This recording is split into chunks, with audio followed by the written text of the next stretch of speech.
Om Swastiastu.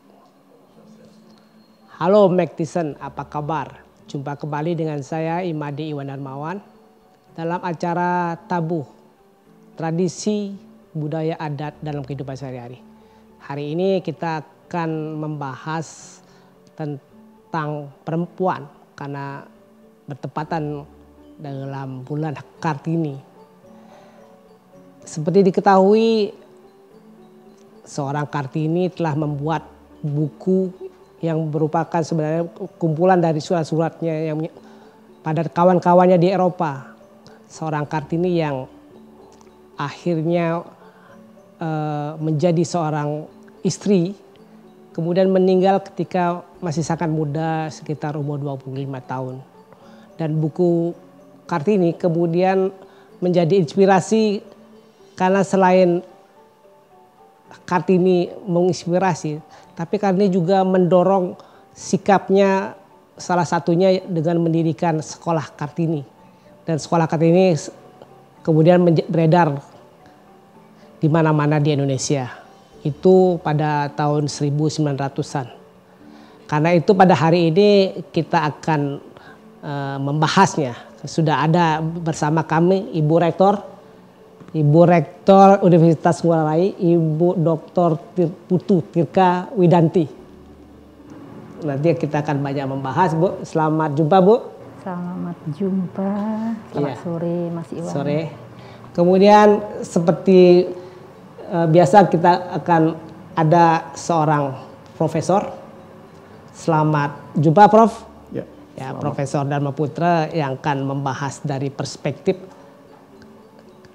terkini, karena beliau juga sudah menulis buku tentang wanita Bali tempo dulu dengan perspektif masa kini.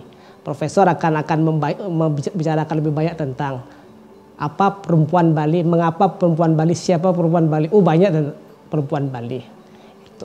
Dan Ibu Tirka adalah seorang akademisi, bergelar doktor, selain itu seorang praktisi ya. Seorang praktisi manajemen, pengusaha, dan saat ini sudah mengelola selain Universitas Ngurah Rai memimpin.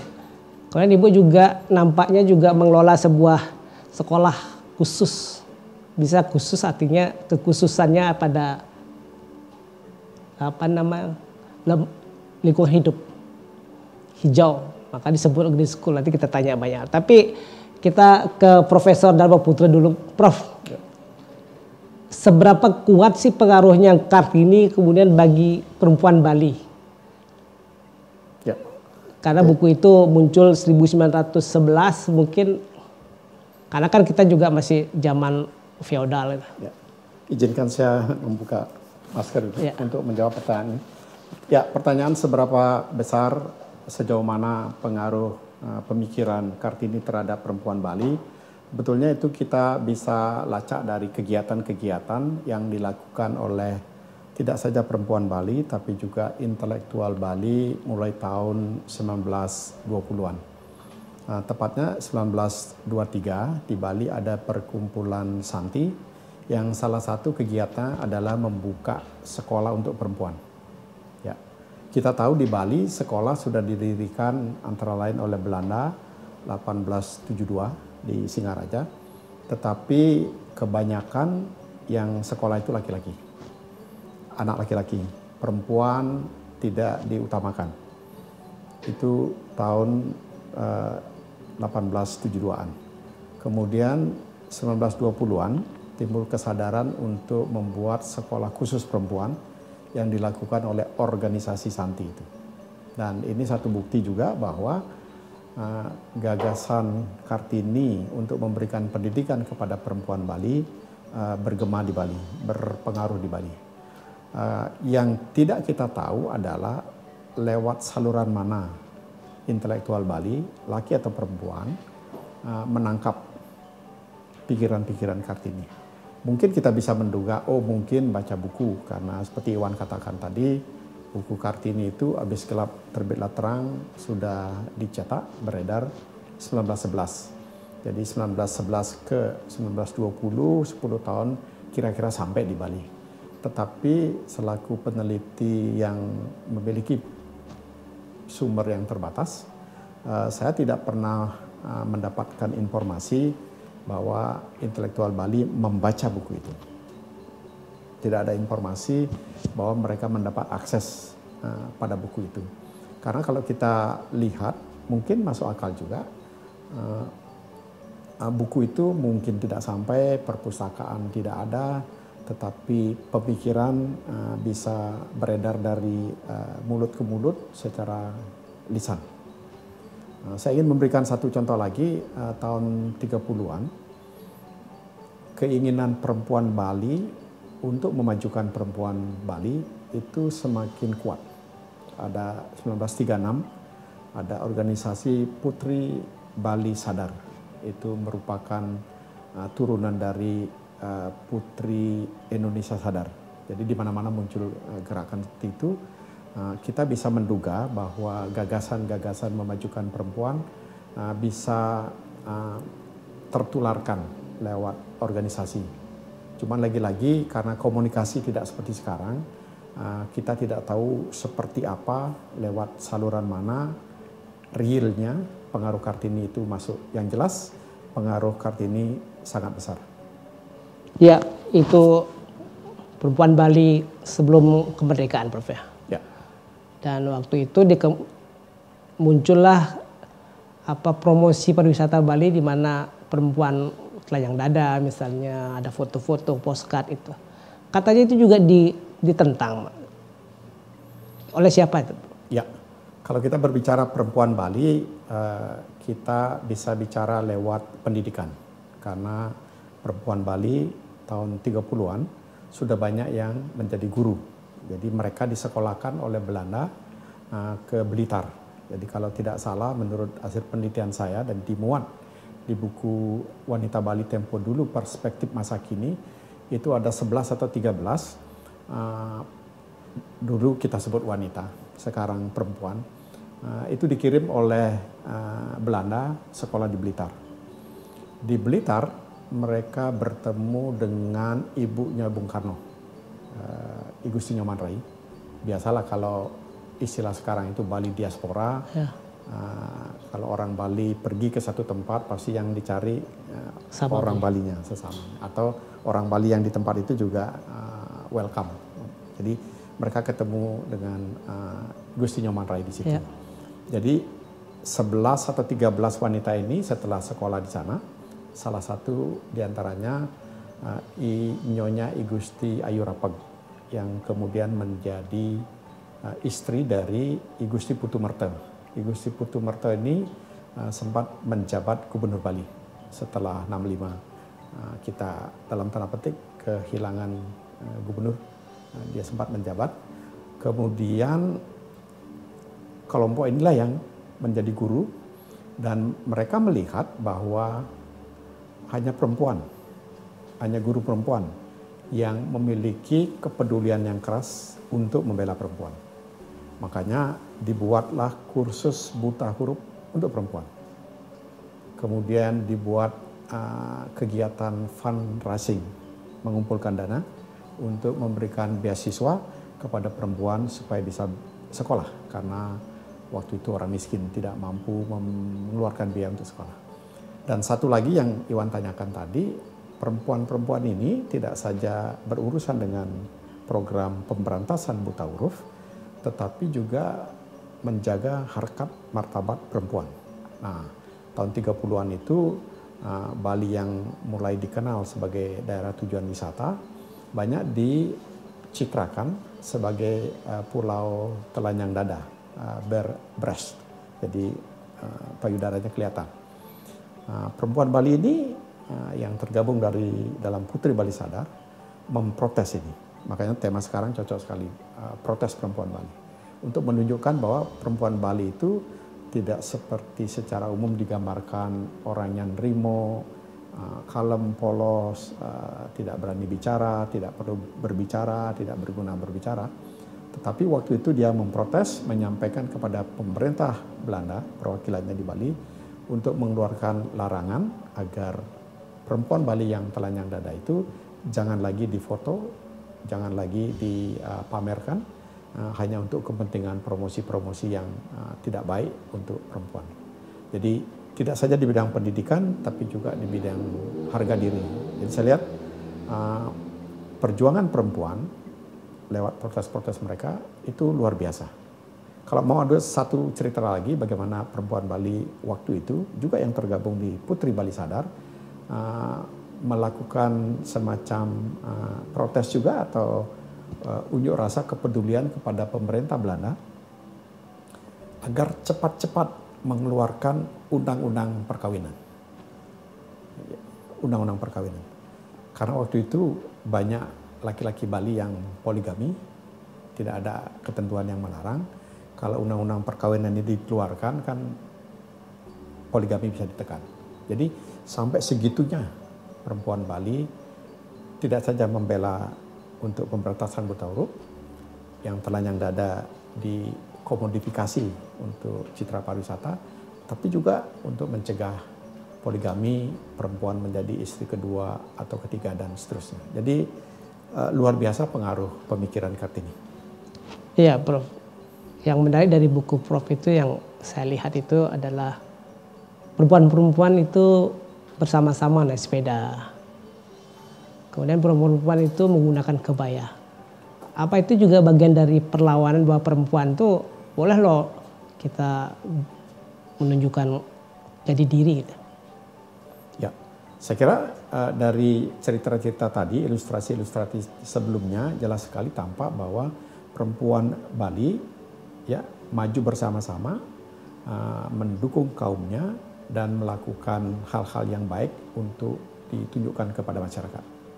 Yang perlu juga saya sebutkan di sini, perempuan Bali tahun 30-an juga menulis puisi, artikel di majalah kebudayaan yang bernama Jatayu, terbit di Singaraja, antara lain didirikan oleh Ana Agung Pajitisna, pengarang Bali Angkatan Pujangga Baru.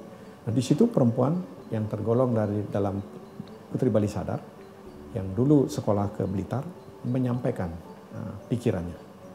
Lewat pena mereka berjuang. Lewat pena mereka menyampaikan pikiran-pikiran. Jadi kalau mengatakan perempuan Bali tempo dulu hanya ngurus urusan rumah tangga, memasak, ngasih makan babi, tampil kotor dan seterusnya, itu mungkin bukan gambaran keseluruhan. Karena ada fakta, bukti, saya punya catatan tulisan mereka dan saya muat di buku itu, bahwa perempuan Bali juga berpikir secara modern. Ya, ya begitu Magdison. Jadi perempuan Bali dulu sudah berjuang. Dan perjuangan itu sudah sampai sekarang. Artinya apa yang mereka perjuangkan adalah membuka saluran, dan dari saluran tersebut kemudian muncullah banyak perempuan hebat saat ini. Tanpa perempuan hebat sebelumnya tentu perempuan hebat saat ini tidak seperti itu. Kita langsung aja ke seorang perempuan, Ibu Rektor. Selamat jumpa Bu Rektor. Selamat jumpa. Ya. Pas, ini izin boleh buka silakan ini dulu ya. Ya, pertanyaannya agak ini Bu Rektor. Kita lompat aja sekarang ke terkini karena Ibu Rektor ini pernah memimpin ribuan karyawan, pernah di demo, pernah. Tapi yang menarik dari Ibu Rektor ini mirip Kartini juga. Karena Ibu Rektor ini waktu SMP apa SMA tuh berhubungan sama orang asing. SMA ya? SMP sudah. SMP. Ya. Ibu Kartini juga berhubungan dengan orang Belanda, kemudian menceritakan tentang saya perempuan loh, saya mau. Ibu Tirka pernah nggak berpikir seperti itu? Karena katanya Ibu Tirka orang kampung, saya dengar-dengar. Ya silakan Bu. Ya, saya memang orang kampung. Tapi sebelumnya terima kasih Bli Iwan yang sudah mengundang saya, seorang perempuan. Dan juga kalau bicara masalah perempuan harus fair, ada juga beliau seorang laki-laki ya, karena dari perspektif bicara masalah perempuan kita juga sering dengarkan Bli Iwan, di balik kesuksesan perempuan ada laki-laki, dan sebaliknya di balik kesuksesan laki-laki pastinya ada seorang perempuan yang mendampingi. Nah, kurang lebih seperti itu. Jadi kita fair, kalau bicara masalah laki-laki ada juga pendapat dari perempuan. Nah, saya rasa dari dulu kalau dengar tadi ceritanya Prof, menarik sekali ya. Bagaimana perempuan zaman dulu dan refleksinya masa kini itu tentu perempuan Bali secara alamiah, secara natural yang juga dipengaruhi oleh budaya Bali yang sangat kental, di mana mereka bukan saja protes tadi dan juga berprestasi juga tentunya ya. Perempuan Bali dengan kulturnya, dengan budayanya. Nah, mereka memiliki etos kerja yang amat tinggi. Itu memang tidak bisa dibantah ya. Nah, begitupun juga dengan peluang-peluang yang ada sebetulnya dari dulu sampai saat ini dan mungkin seterusnya. Peluang itu selalu ada dan besarnya sama, tidak dibedakan antara laki-laki dan perempuan. Peluang yang disediakan itu, nah tergantung sekarang bagaimana perempuan maupun laki juga menangkap peluang di situ. Dan juga di balik peluang ada tentunya ada tantangan ya juga gitu. Ya kadang-kadang Prof, laki-laki itu tidak fair kan. Artinya ketika ada wanita memperjuangkan emansipasi perempuan, laki-laki tidak boleh menentang itu. Karena apa? Karena dalam posisi yang sama, laki-laki kan tidak pernah ngurusi setrikaan, tidak mengurusi rumah tangga ya Bu ya, tidak pernah memasakkan anaknya, kemudian tapi harus dalam mendapat menawarkan perempuan posisi yang sama. Kemudian selain itu, bagi perempuan Bali kan juga harus membantel, mengayah ini, ngayah itu. Gimana Bu? Saya rasa itu keliru lah Bli Iwan. Ya, Prof Dharma Putra juga lama di luar ya, kebetulan kami sama-sama di Australia. Yang kami terima, yang kami pilih tentunya yang budaya yang positif ya Prof ya. Nah di sana tidak ada dibedakan. Jadi pekerjaan yang namanya pekerjaan rumah tangga baik perempuan maupun laki-laki itu bisa melakukan. Nah, barangkali di sini di stereotip ya urusan domestik hanya perempuan saja. Saya rasa tidak. Dan kalau boleh dikatakan ya di sini adalah pembagian tugas yang baik. Nah, itulah yang mengangkat akhirnya baik perempuan maupun laki-laki itu ke arah kesuksesan seperti itu. Jadi ada ada paradigma yang sama dulu. Ya, ada sepaham dulu bahwa pekerjaan itu bisa dilakukan oleh baik laki maupun perempuan sama saja. Nah, Prof juga sudah mengalami ketika sekolah atau bekerja di luar seperti itu. Di luar sana tidak ada ini mencuci piring itu adalah hanya pekerjaan perempuan, tidak. Dan begitu juga memasak. Nah, kenapa kalau misalnya di desa-desa ya, di Banjar-Banjar kalau ada odalan gitu, kenapa yang memasak laki-laki? So what is the difference? Kalau misalnya di rumah tangga, begitu juga menyapu halaman. Nah, so to say kalau misalnya di sini karena ada perempuan protes dan prestasi, sedikit pengalaman saya terdahulu juga di awal-awal saya menikah gitu ya, ada protes sedikit di sini ada bahwa ketika suami saya membuang sampah begitu di tempat ya, karena kami di desa ya, membuang sampah ya sayanya dikomplain oleh ya tetangga dan masyarakat lah seperti itu. Kenapa suaminya membuang sampah? Apa yang Anda lakukan? Kamu ngerjain apa saja kok sampai laki-laki membuang sampah? Padahal itu kan hal yang hal yang simple, artinya hal yang umum yang dilakukan oleh baik laki-laki maupun perempuan. Nah, sekali lagi, once again, ini sekarang masalah paradigma saja, ya, masalah paradigma saja. Kalau ingin kita sama-sama maju bersama, sudah tinggalkan stereotip perempuan hanya mengerjakan pekerjaan rumah tangga atau domestik. Tinggalkan itu. Kita sama-sama. Kalau juga ingin laki-laki sukses seperti Prof. Dharma Putra, dan pembagian tugas pekerjaan itu juga harus fair begitu. Berarti Prof, masalah-masalah sosial domestik itu masih menjadi sampai di zaman milenial ini masih ada citra-citra yang mana perempuan, yang mana laki-laki. Kemudian di satu sisi kita sedang mendorong terus perempuan untuk mengambil haknya. Tapi laki-laki banyak yang tidak mau memberi jalan. Apa seperti itu? Ya, itu secara umum cara berpikir generalisasi memang mudah disampaikan dan orang mudah menerimanya. Tapi Bu Dr. Tirka tadi sudah menyampaikan itu sebetulnya stereotip, usaha untuk mengkakukan bahwa seperti itulah realitas.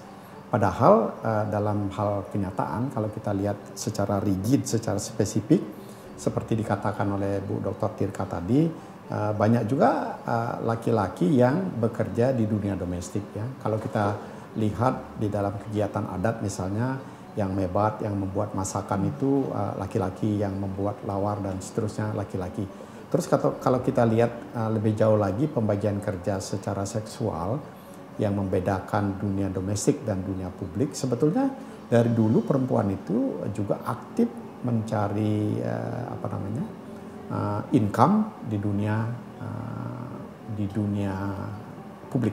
Misalnya kalau kita lihat cerita rakyat, di mana suami istri, suaminya ke hutan mencari kayu bakar dan istrinya menjual ke pasar.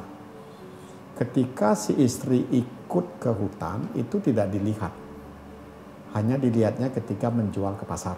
Padahal si suami ini di dalam cerita rakyat yang saya tahu itu juga ikut ke tengah hutan. Jadi generalisasi itu cenderung tidak mau melihat secara lengkap, hanya secara sepihak saja.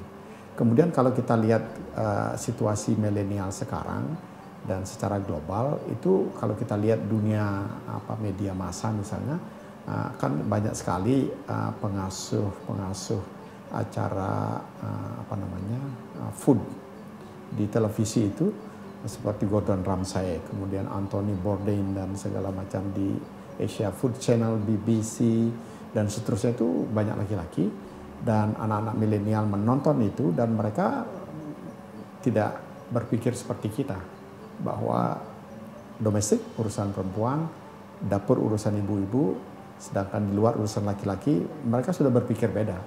Tetapi generalisasi itu terus saja bekerja, membuat kita memahami realitas secara permukaan atau secara keliru. Jadi itu bahayanya generalisasi, tetapi juga saya tidak menyalahkan karena generalisasi adalah cara berpikir yang paling gampang. Tetapi kita tidak bisa berhenti di situ karena di situ ada bahaya stereotyping. Karena kenyataan kalau kita lihat sekarang ke supermarket banyak sekali laki-laki bawa tas belanjaan dan memilih sayur, tidak hanya perempuan. Saya kira itu. Ya, begitu ya. Perempuan itu, kita lagi bicara banyak tentang perempuan. Bu Tirka, Bu Doktor, Ibu pernah menjadi seorang pemimpin di sebuah perusahaan, kemudian dalam perusahaan itu kemudian ada demo-demo yang mendemo laki-laki. Itu yang saya dapat informasinya. Lalu bagaimana Ibu seorang perempuan menghadapi sekian banyak ratusan laki-laki itu? Saya ya tentu karena lahir besar di Bali sudah mempelajari lah, sudah tahu lah dengan bagaimana laki-laki Bali. Saya hadapi ya tentu di sini ada seorang perempuan, saya taking the risk juga di sana, ada harus karena saya seorang leader, jadi saya sebagai sampel dan juga taking the risk, berani mengambil resiko.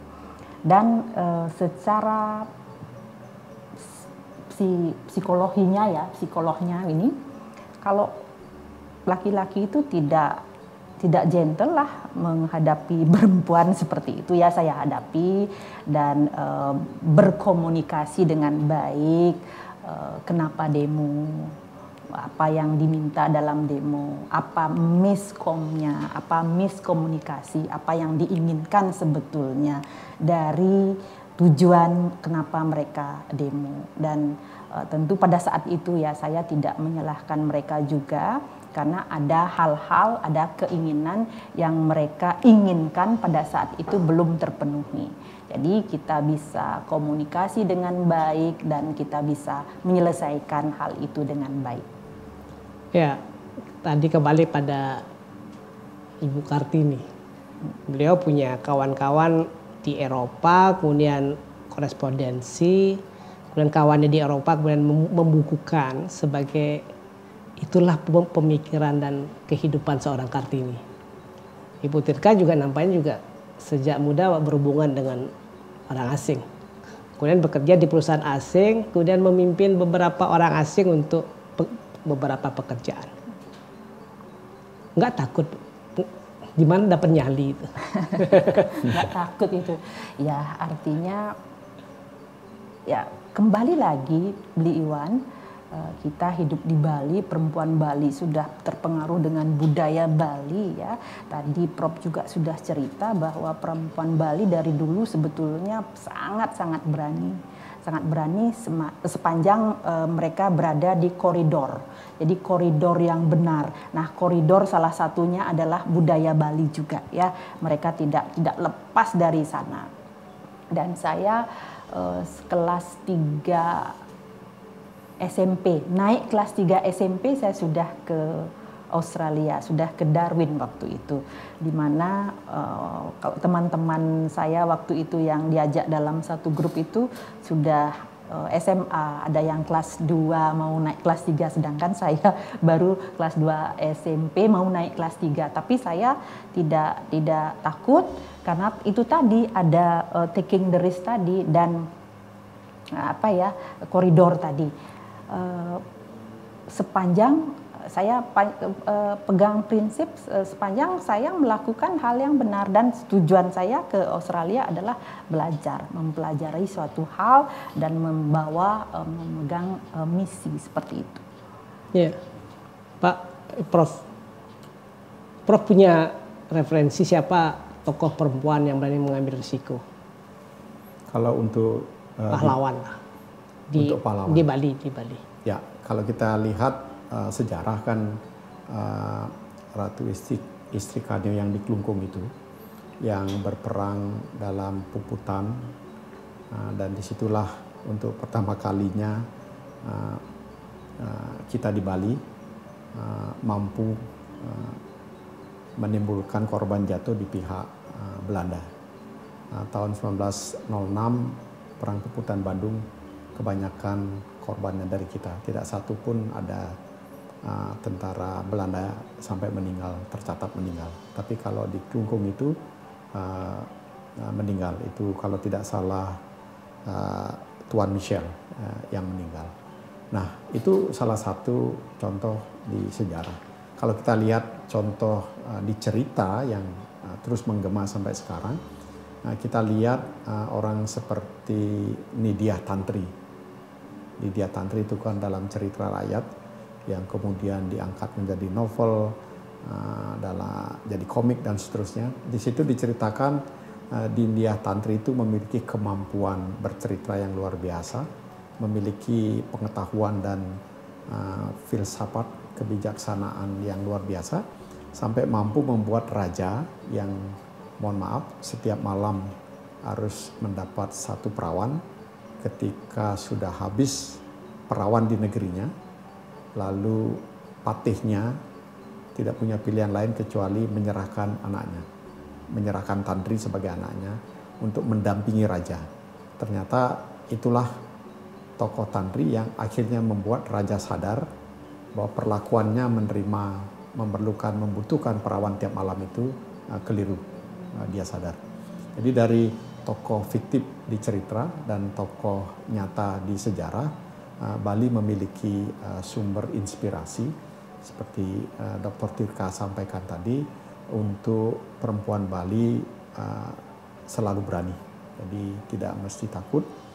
Dan apa yang dilakukan oleh banyak perempuan Bali seperti terlihat dari Putri Bali Sadar tahun 1930-an, itu bisa jadi panutan semua perempuan dan juga laki-laki untuk bersama-sama mengajak laki dan perempuan maju bersama-sama. Ya, Magdisen. Kembali lagi tentang perempuan. Pertanyaan ke Ibu Tirka ini agak sedikit menyerang sedikit. Karena tanggung jawab Bu Tirka ada di 2 institusi pendidikan. Satu di Universitas Ngurah Rai memimpin, banyak mahasiswi juga, banyak dosen perempuan. Kemudian di Green School banyak guru perempuan dan siswi-siswi juga. Di mana Ibu membawa pesan perempuan itu pada mereka? Ya, jadi sederhana saja ya, Bli Iwan. Saya sebagai seorang perempuan menjadi bukan memberikan contoh, menjadi being a sample. Jadi menjadi contoh mereka. Kalau saya ingin memberikan pesan kepada baik ibu-ibu dosen maupun staf-staf di sana maupun murid-murid juga, dalam hal contoh yang sederhana, misalnya kita di Indonesia, kita di Bali, bagaimana caranya perempuan itu berpakaian. Nah, saya harus melakukan itu dulu sebelum memberitahukan ke mereka, being a sample. Dan juga siap untuk tidak populer, ya, siap dibenci lah sebagai leader. Saya rasa bukan leader perempuan saja ya, leader laki-laki juga seperti itu ya, Prof. Jadi siap tidak populer, asalkan koridor tadi, ya, koridor budaya, aturan seperti itu terus saja lakukan, jangan pernah mundur, jangan pernah koma seperti itu, jangan pernah beranjak, dan selalu dan konsisten berkomitmen kita melakukannya. Ya, gitu Bu ya. Simpel sekali, tapi pelaksanaannya kan agak susah ini. Pelaksanaannya ya itu tadi, asal berani tidak populer, ya, tidak populer itu pastinya lah dibenci pada saat itu. Karena ketika saya melakukan hal itu, pada saat itu ketika saya jadi company director, istilahnya leading baik foreign staff, laki-laki dan perempuan, juga local national staff, itu pasti dibenci. Pasti mereka merasa kebebasannya ini ya terbatas karena kita batasi dengan aturan-aturan. Tapi ketika suatu ketika 1 tahun, 2 tahun, 3 tahun mereka akan sadar dan mereka akan balik ke saya, thank you very much. So it was itu sebetulnya itu yang benar. Jadi saya tidak khawatir kalau sekarang misalnya mereka tidak menerima karena satu dan lain hal itu tadi. Iya, memang kan kadang-kadang prototipe pemimpin perempuan kadang-kadang agak itu, Prof ya. Artinya laki-laki suka sekali membuat imajinasi tentang perempuan adalah A, B, C. Cara menghilangkan itu apa, cukup dengan pendidikan atau? Ya, saya kira pendidikan penting sekali untuk segala sektor kehidupan.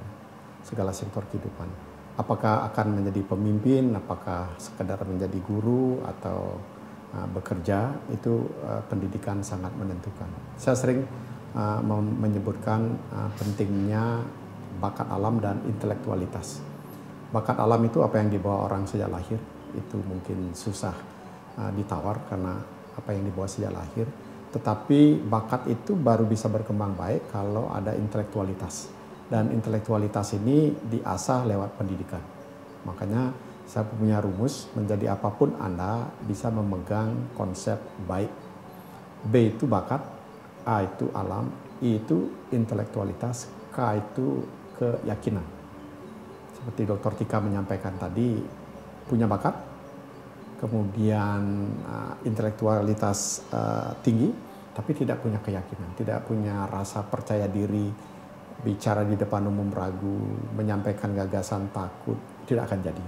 Jadi bakat alam, intelektualitas dan keyakinan itu perlu sekali. Kalau itu sudah ada, sebetulnya kita semua bisa berpikir lebih komprehensif. Tidak mudah menjudge, menjatuhkan orang, menilai orang aja dengan permukaan saja.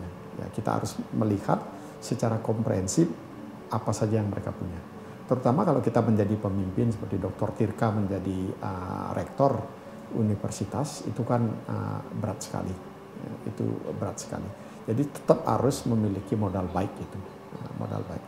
Secara keseluruhan sekarang, menurut pengamatan saya yang mungkin tidak begitu akurat, menjadi leader di era modern ini sudah tersedia banyak sekali instrumen baku mutu. Ya, kalau Anda menjadi GM hotel sudah tersedia itu. Senin harus rapat ini, jam segini harus begini, sudah ditentukan semua. Semuanya sudah ada instrumen untuk mengukur. Itu benar, tetapi semua itu memerlukan bakat alam itu tadi. Ya, bakat alam. Kalau Anda tidak mempunyai bakat alam, intelektualitas tidak akan jalan dengan baik. Kalau Anda punya intelektualitas, bakat alam tidak, itu juga akan tidak sempurna.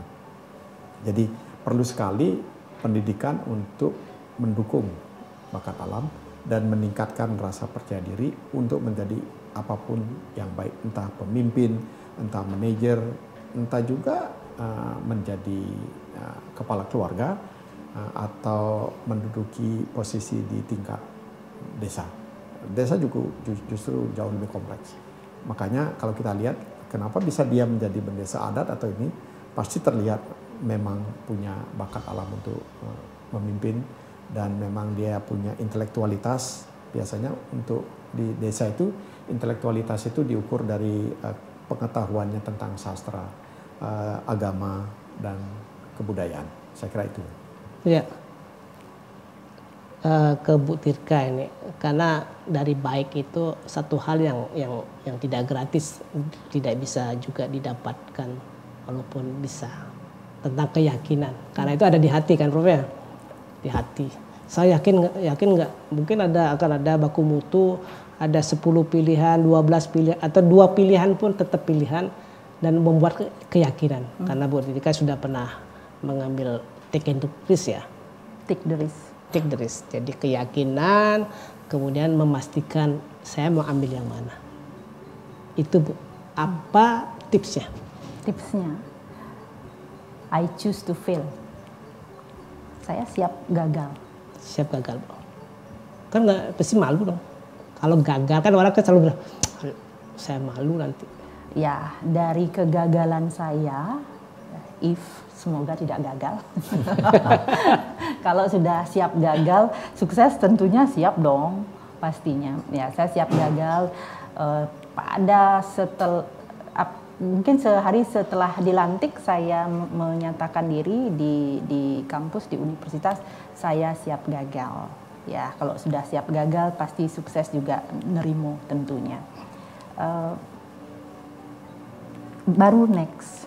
Dan dari kegagalan ini tentunya akan dipelajari oleh tentu ya artinya penerus saya, suksesor namanya ya Prof ya. Penerus-penerus itu kenapa dia gagal, kenapa saya sampai memimpin gagal.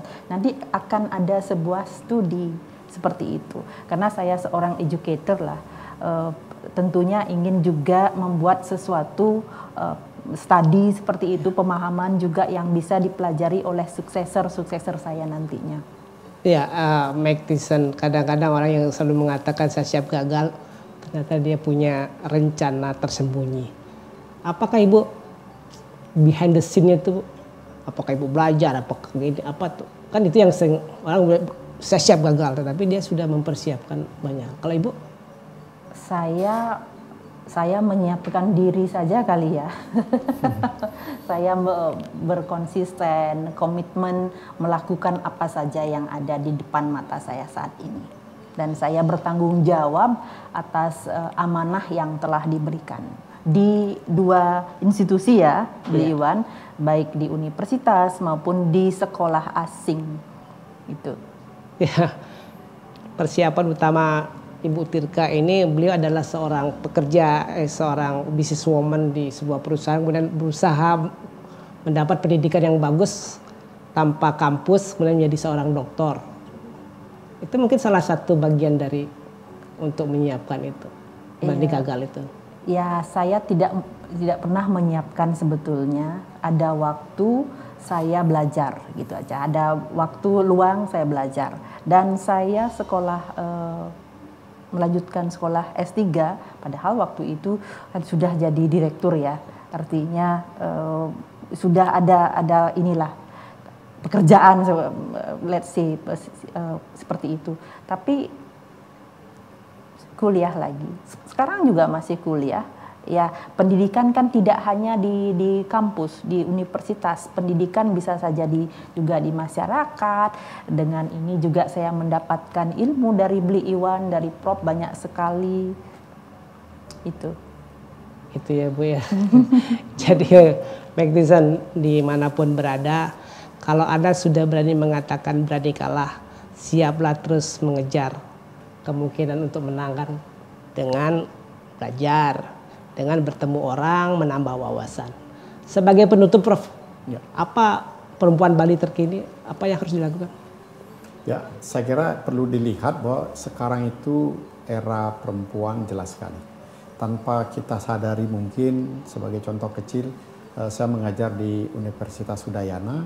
Dalam beberapa tahun terakhir ini, jumlah mahasiswa yang saya ajar dalam satu kelas, proporsi mahasiswa dan mahasiswi perempuannya jauh lebih banyak. Terus saya mencoba melihat ke belakang, dulu ketika saya menyekolahkan anak di Australia, ketika saya mengambil S3 di situ, perempuan juga jauh lebih banyak dari laki-laki, tidak saja jumlah di kelas tetapi yang mendapat prestasi. Kalau ada pengumuman tiap catur wulan, siapa juara matematika, siapa juara seni, siapa juara ini, biasanya perempuan yang tampil lebih banyak. Oleh karena itu, kalau kita berbicara dalam konteks Bali, hal ini juga kita lihat, ya, terutama dalam konteks pariwisata di Bali. Kita melihat banyak sekali perempuan Bali yang mulai menduduki posisi-posisi manajemen ke atas di berbagai bidang usaha, terutama pariwisata. Jadi kontribusi perempuan Bali sudah sangat layak, pantas, dan penting untuk diperhitungkan. Ya, Bu Tirka, terakhir. Saya menambahkan Prof tadi, dan perempuan Bali ada yang sebagai Menteri Pemberdayaan Perempuan. Nah, tentu ini juga sangat berpengaruh dengan kebangkitan dari perempuan Bali. Ya, banyak hal sebetulnya yang bisa menunjang perempuan Bali itu. Dari awareness tadi, dari kesadaran, dan juga dari pendidikan, dan juga dari lahiriah secara alami. Perempuan Bali itu sebetulnya sangat-sangat kuat dan sangat-sangat berprestasi. Ya, demikian diskusi kita. Tapi kita harus ingat bahwa Kementerian Pemberdayaan Perempuan dan Perlindungan Anak itu adalah seorang wanita Bali, perempuan Bali. Beliau adalah Ibu Bintang Puspayoga, dan kita dukung beliau dengan menunjukkan bahwa perempuan dan laki-laki tetap berjuang untuk kesetaraan di berbagai bidang. Terima kasih Bu Rektor, terima kasih Profesor. Terima kasih, Iwan. Diskusi yang cukup asik ini tentang perempuan, karena perempuan tetap adalah bagian dari laki-laki dan laki-laki bagian dari perempuan. Demikian Magdison, bila ada komentar bisa ditulis di bawah kolom komentar di YouTube ini. Kemudian terima kasih semuanya, dan kita tutup dengan Paramasanti. Om Santi Santi Santi Om.